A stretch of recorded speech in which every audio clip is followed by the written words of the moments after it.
अस्सलाम वालेकुम शौकीन। तो भाई welcome to S H goat and cattle farm. भाई माशाल्लाह से रात का वक्त है और मैंने जानवरों को दाना वाना डाल दिया। सफाई जितनी की जाए इन लोगों की उतनी कम होती है, क्योंकि सफाई करने के बाद दोबारा सफाई की ज़रूरत पड़ती है। और भाई माशाल्लाह से कमांडो जो है हमारा फुल फॉर्म में चल रहा है। अभी हमारी कपली गुलाबी के पीछे भाग रहा था और कपली गुलाबी जो कि इसने रिसेंटली क्रॉस की है, ये भी 1-2 दिन से कपली गुलाबी के पीछे था। और भाई कहने लगाने के बाद से ब्रीडर की डाइट में बहुत फ़र्क आया है।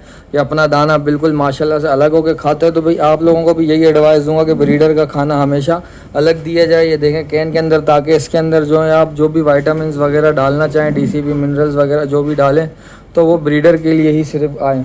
वरना अगर आप मिक्स तरीके से देंगे तो हर बकरी हर बच्चा मुंह मारेगा, किसी को हज़म हो ना हो, किसी को ज़रूरत हो ना हो, तो इसमें नुकसान है आप लोगों का। बाकी भाई माल को देख के माशाल्लाह ज़रूर करें और चैनल को लाइक शेयर और सब्सक्राइब ज़रूर करें। मिलते हैं नेक्स्ट व्लॉग में। अल्लाह हाफिज़।